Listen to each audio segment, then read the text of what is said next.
আপনারা সকলেই জানেন, সহস্রাধিক শহীদ, হাজার হাজার আহত বঙ্গুত্ব বরণকারী ভাইদের রক্তের বিনিময়ে অর্জিত গণ অভ্যুত্থানকে বিপ্লবে রূপান্তর করার পথে পুনরায় বাধা সৃষ্টি করেছে ফ্যাসিস্ট আওয়ামী লীগ ও তার দোসররা। সম্মানিত উপস্থিতি, আমরা মনে করি ইউনিট সরকারের নিষ্ক্রিয়তা এবং বিচার কার্যে দীর্ঘসূত্রিতা এর জন্য প্রধানতম দায়ী। পাশাপাশি বাংলাদেশের একটি বৃহত্তর রাজনৈতিক শক্তি যারা সচিবালয়ে, বিশ্ববিদ্যালয়ে, বিচার কার্যালয়ে এবং গুরুত্বপূর্ণ প্রতিষ্ঠানের চেয়ার দখল করে আছে, তাদের রাজনৈতিক সদিচ্ছা এবং স্ট্যান্ডের কারণে আওয়ামী ফ্যাসিবাদ পুনরায় দেখা দিয়েছে বাংলাদেশে। আমরা মনে করি তাদের দলীয় স্ট্যান্ড এবং রাজনৈতিক কর্মসূচির মাধ্যমে পুনরায় দেশে জাতীয় ঐক্য নষ্ট হচ্ছে। আমাদের মধ্যে ফজল সৃষ্টি হয়েছে, ভারতীয় আধিপত্যবাদের আবার দৌরাত্ম্য দেখা দিয়েছে।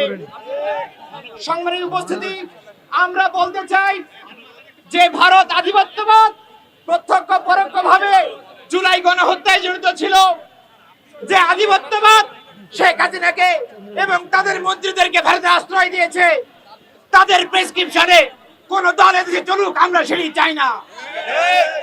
আমরা মনে করি যারা ভারতকে আশ্রয় দিবে এবং তাদের প্রেসক্রিপশনে চলবে তাদেরকে তরুণ সমাজ আর দেখতে চায় না। আমরা সরকারকে বলতে চাই খুব দ্রুত সময়ের মধ্যে যারা আহত বঙ্গুত্ব রয়েছে তাদের সুচিকিৎসার ব্যবস্থা করতে হবে।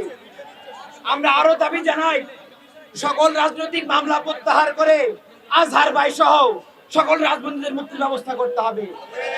সকল শহীদ আহত বঙ্গুত্ব বরণকারী ভাইদেরকে রাষ্ট্রীয় স্বীকৃতি প্রদান করতে হবে।